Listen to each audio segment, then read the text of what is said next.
il a élevé David et élevé sa progéniture, mais il avait respecté. Vous voyez? Donc, il y a des connexions comme ça, les mentors qui viendront et tout.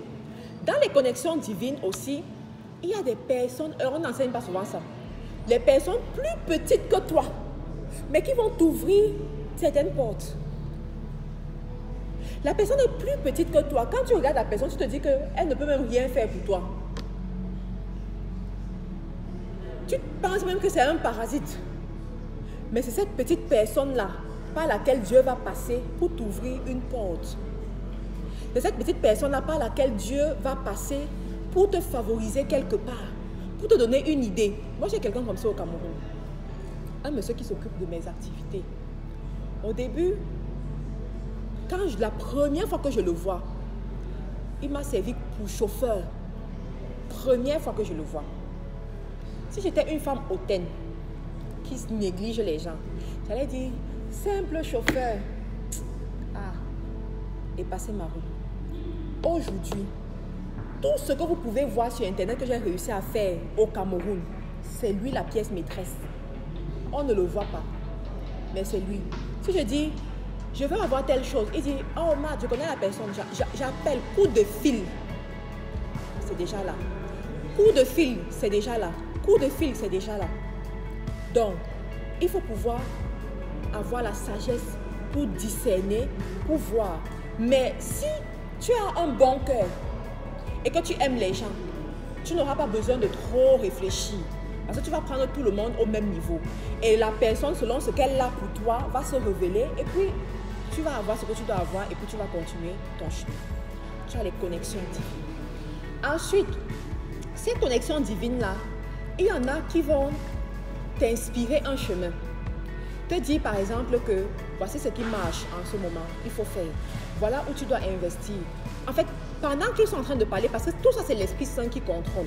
Et quand l'Esprit Saint contrôle, il va te donner la conviction sur quelque chose. Te dire que ça là, il faut que tu fasses ça. Ça, c'est l'Esprit Saint. Donc, quand il te donne cette conviction, là, tu vas donc aller sur la quatrième chose qui est le travail. Pour réussir dans sa destinée, il faut savoir travailler. La Bible te dit, le travail sera ton précieux trésor. Fais quelque chose. Même si c'est garder les bébés. Même si c'est faire le nettoyage, arriver quelque part comme ici, tu n'as rien à faire. Tu dis, madame, est-ce que je peux vous aider à faire le nettoyage de temps en temps? Vous me payez ce que vous avez à payer. Même si vous ne me payez pas, je veux m'occuper. Au lieu de dormir à la maison, je veux faire quelque chose. Madame, vous avez dit que c'est vous qui faites souvent le ndolé ici. Moi, je peux vous aider à faire aussi le ndolé parce que je sais faire. Ou bien je connais faire quelque chose. Va sur YouTube, mets la connexion de 500 000 francs. Tu te dis, je vais apprendre à faire les crêpes d'une façon ou le gâteau et tout. Tu vas dans les autres, tu commences à proposer. La faveur va te rencontrer là-bas.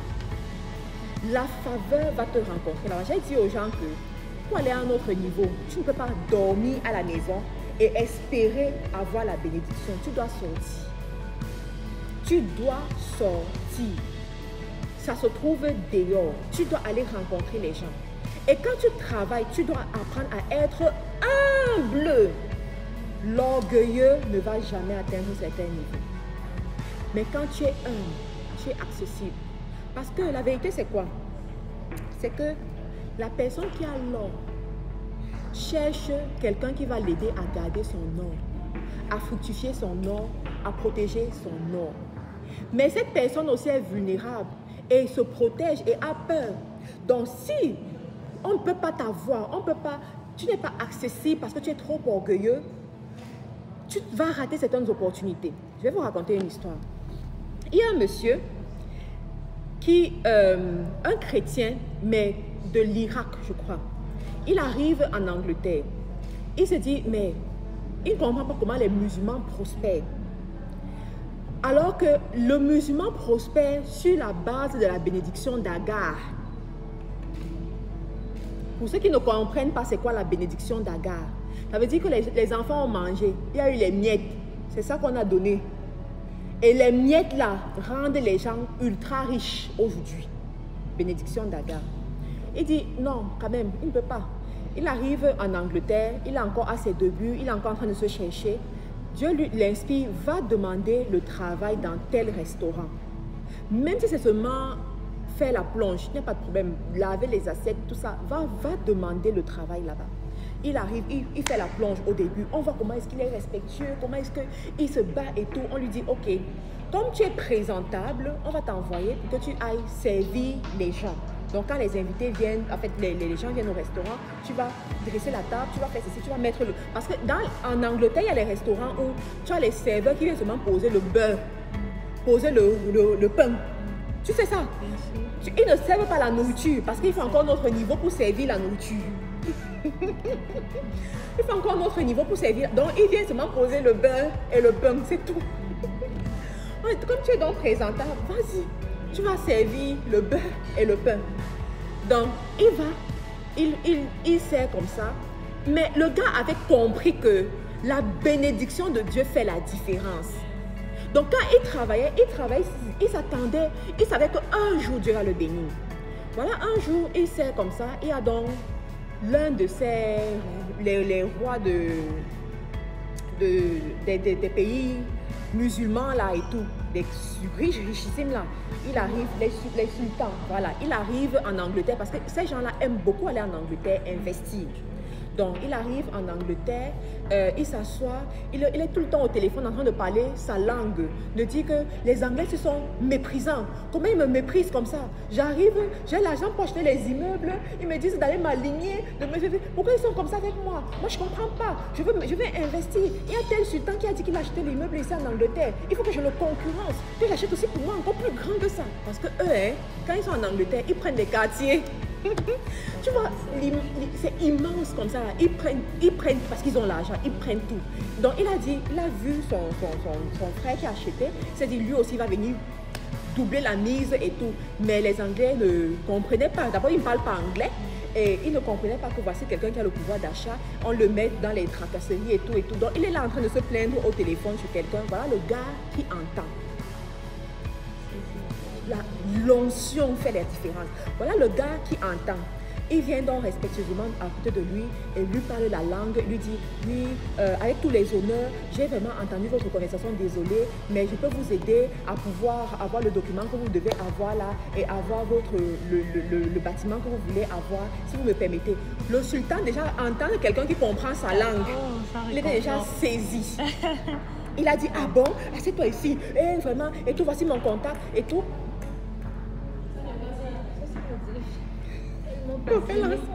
Ça ici. Oui. Ça passe, ok. Donc, il a dit, ah bon, et tout, vraiment, si tu m'aides à acheter le bâtiment que je vais acheter les maisons que je vais acheter, je te donne 20% de ce que j'ai dépensé.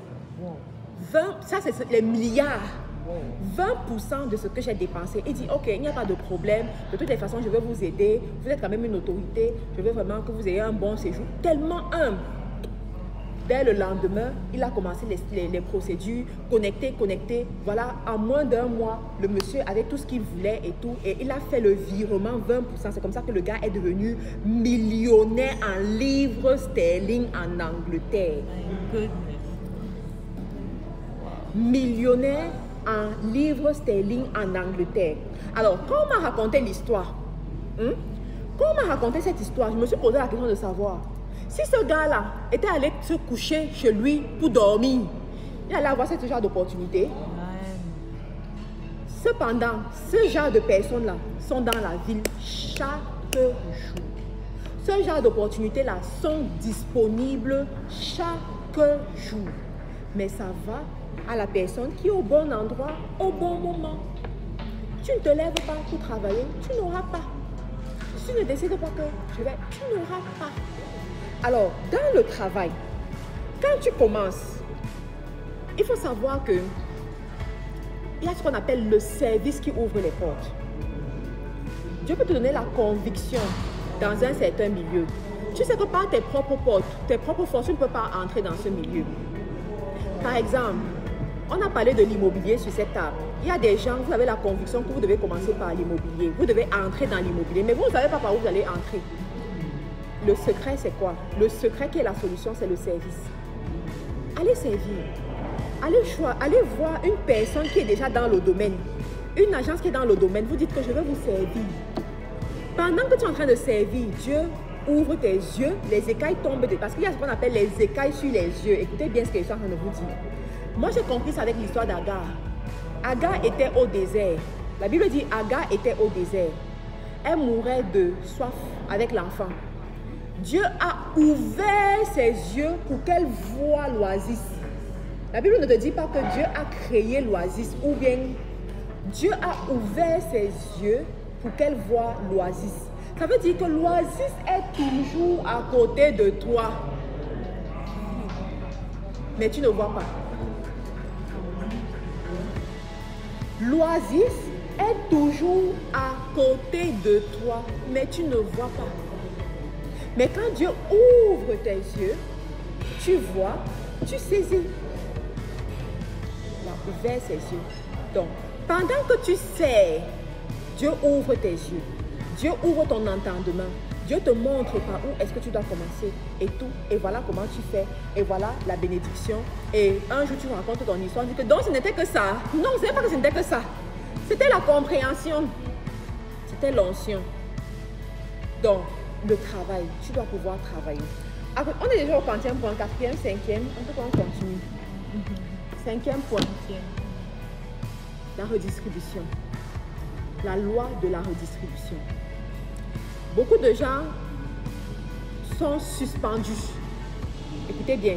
Sont suspendus parce qu'ils ne savent pas redistribuer. Suspendu, c'est quoi? Je gagne 1 million. Je suis sur 1 million pendant 2 ans. Je suis sur 1 million pendant 5 ans. Je suis toujours sur 1 million. Ça ne se multiplie pas.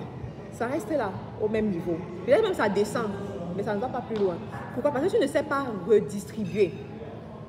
La Bible dit pour avoir, il faut savoir donner. Tu dois savoir donner à d'autres personnes. Une personne qui veut réussir en affaires doit savoir redistribuer. Moi, j'ai compris ça étant en Angleterre. Au début de l'année, soit je fais ça au début de l'année, soit je fais ça en fin d'année, ce qu'on appelle la Thanksgiving. Je fais une liste de personnes à qui je dois donner. Il y a ma mère, mes beaux-parents, mon mari, les personnes qui ont travaillé avec moi, les personnes ouintes spirituellement qui m'ont soutenu durant l'année, je les bénis et tout. Les gens qui travaillent avec moi, ce sont les employés et tout. Les enfants, les orphelins, chaque année, je le fais. Je suis allée encore plus loin. Chaque mois que Dieu a créé, dans tous les pays où je suis représentée, que ce soit Gabon, Cameroun, Côte d'Ivoire, tout ça, chaque mois, je supporte les orphelins. Chaque mois. C'est toi qui donnes, non? On doit même aller les voir. Je ne les connais pas, je ne les ai jamais vus. Mais je vous parle, je vous dis ça dans le cadre d'une formation. Ce n'est pas quelque chose que je mets sur les réseaux sociaux. Je n'ai pas besoin. Je le fais dans le secret. Je vous dis ça parce que pour réussir dans les affaires, voilà les choses que vous devez faire. Mais je vais vous raconter l'histoire. Comment ça a commencé? Parce que moi aussi, j'ai eu la tête du haut. Ne croyez pas que je suis née comme je suis née là. Ce n'était pas facile. Oh. Tu vois, écoute bien.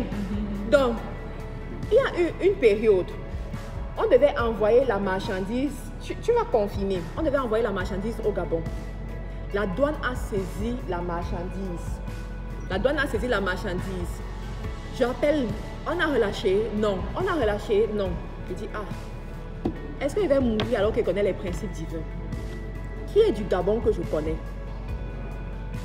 La personne du Gabon que je connaissais et que je sais qu'il sait Dieu, c'est le coach Darcy. J'ai appelé le coach Darcy, j'ai dit, coach Darcy, donne-moi ton PayPal. Il m'a envoyé son PayPal. Je lui ai fait un transfert sur PayPal. J'ai déclaré que comme j'envoie là, j'honore le Gabon. J'auto-honore en tant que Gabonais. Je déclare que les portes du Gabon s'ouvrent. Je déclare que la douane là me favorise. Je déclare et tout et tout. J'ai déclaré. Comme j'ai fait là, le lendemain, Claude, c'est comment? Ah oui, madame, on a pu avoir la marchandise et tout. Ça s'est déclaré, ça s'est ouvert. Jusqu'aujourd'hui, est-ce qu'on a encore eu vraiment des problèmes de douane? Jusqu'aujourd'hui. Dès ce jour, moi-même, j'ai eu la conviction dans ma vie, dans mon cœur, que tu connais les principes. Pourquoi tu n'appliques pas les principes au Gabon? Tu vas au Gabon, tu gagnes de l'argent. Quel est le Gabonais qui dit merci à Dieu le soir pour ta vie? Quel est le Gabonais qui se soucie? Tu dois redistribuer. Dès ce jour-là, j'ai dit, Claude, chaque mois, cherche un orphelinat quelque part. va leur dire qu'il y a une maman quelque part là que chaque mois, elle va donner pour les orphelins. Que même si c'est l'eau qu'ils doivent boire et le sucre, qu'ils disent dans leur vie que le sucre, si là, ça vient de Marthe Carré. Chaque mois, sans faute. Donc, quand les gens demandent que tu fais comment pour recruter, il y a quelque chose qui parle à ma faveur derrière. Il y a quelque chose. Et je sais que tant que Dieu est Dieu et que les principes de divin sont principes divins, il y a une aide de protection. Vous savez qu'il y a une aide de protection, n'est-ce pas, sur les enfants de Dieu. L'histoire de Job, quand l'ennemi veut attaquer Job, il vient, il demande à Dieu que voilà ton fils Job, est-ce qu'il l'aime, il t'aime vraiment? On voit un peu s'il t'aime vraiment. Il dit que, ok, vas-y, tente-le. Il dit que, ben, comment je peux le tenter puisque tu as mis une aide de protection sur sa vie, sa famille et son patrimoine. Ton argent, tes entreprises, tout ce que tu as, son patrimoine. Il y a une aide de protection sur eux. Il dit, ok, j'enlève la aide de protection sur le patrimoine, les enfants, mais je garde, ne touche pas à sa vie. Ça veut dire que tout enfant de Dieu, il y a cette aide de protection-là. C'est la raison pour quand je fais les affaires, je n'ai pas peur. Je dis que je n'ai pas peur. Si on me dit, voici quelque chose que tu as engagé 10 millions, même si c'est 100 millions, je le fais, je n'ai pas peur. Je n'ai pas peur. Et c'est ça qui fait la différence entre moi et d'autres personnes. C'est ça qui me permet aussi d'avancer plus vite parce que quand j'ai investi quelque part, mon cerveau ne conçoit pas échec. Parce que je sais ce qui parle en ma faveur. Oui, mais mindset à la façon divine. À la façon divine, pas déjà que comme je suis, non. Mais je connais ce qui est dans le spirituel et qui parle en ma faveur. Donc, je le fais. La loi de la redistribution, très important. Dans la redistribution, comme j'ai dit, il y a les veuves, il y a les orphelins. Et un autre domaine que les gens négligent souvent, c'est leurs parents et leurs époux. Vos parents, je vous en supplie. Pour les personnes qui connaissent eux-mêmes, ça veut dire, toi-même tu dois avoir la conviction. Si tu reconnais que Dieu t'a béni, vous comprenez ce qu'il dit là? Si tu reconnais que Dieu t'a béni, je te conseille de mettre ceux-là qui représentent les parents dans ta vie sous salaire. Je vais vous expliquer pourquoi. C'est ce que moi je fais. Si ça ne marchait pas, je crois que je serais déjà pauvre aujourd'hui. Mais si Dieu ne fait qu'augmenter, ça veut dire que ça marche quelque part. Ça, j'ai appris ça en Angleterre. Les gens de l'Afrique de l'Ouest. Les gars sont brutaux. Quand les gars deviennent riches, ils sont franchement riches. Quand tu arrives en Angleterre, que tu veux louer une maison, tu as 3 personnes qui viendront comme propriétaires de la maison. Les Nigérians, les Asiatiques,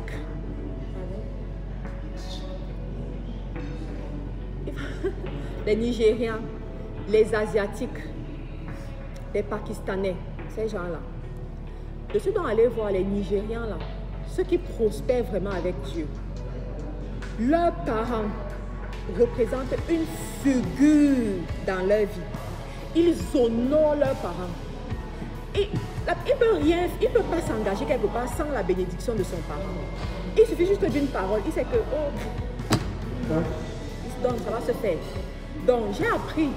Et chaque année, tu vas voir, ils vont bénir les parents. Ils les mettent sur salaire et tout et tout. Moi, j'ai dit, ok, si ça marche, ça veut dire que ça peut aussi marcher dans ma vie. J'ai dit, ma mère, ma grand-mère, ma marraine aussi, mais ma marraine, c'est une femme assez bien dans sa vie. Elle ne veut pas l'argent, parce qu'il y en a comme ça, que si tu leur donnes l'argent, ils vont dire que tu veux montrer quoi et tout. Mais ils vont accepter les cadeaux. Donc elle, c'est les cadeaux. Je sais qu'il y a des choses qu'elle aime et tout. Je viens, je lui donne son cadeau et même si c'est l'eau, elle va valoriser ça plus que c'est 1 million que tu lui as donné. Elle sera contente que oui, tu as pensé à mon nom et tout et tout et tout. Voilà. D'autres, c'est un ton fixe, que tu saches que moi, je vais te donner ce taux. Donc, tu peux faire tes programmes dessus, tu es à l'aise et tout et tout. Je vous assure que depuis que je fais ça, il y a les problèmes que je n'ai pas dans la vie. Parce que dans cette vie, il y en a qui ont des problèmes et d'autres n'ont pas. Il y a des problèmes que je n'ai pas parce que je respecte ce principe. De l'autre côté, je suis encore allée plus loin. J'ai appris que toutes les personnes qui ont été un jour là pour moi quand je traversais mon désert. Je dois les honorer. Ça, c'est une sagesse que si tu respectes ça, Dieu lui-même met une différence sur ta vie. Observez dans la vie toutes les personnes qui appliquent ce principe. Il y aura toujours une différence. Ils vont toujours réussir là où d'autres échouent d'une façon extraordinaire. Pas parce qu'ils sont trop intelligents ou trop beaux et tout, mais parce qu'ils respectent certains principes. Donc, qu'est-ce que j'ai fait? Je suis allée dans ma vie, j'ai regardé les moments où j'étais dans le désert, où je ne pouvais pas faire certaines choses de moi-même.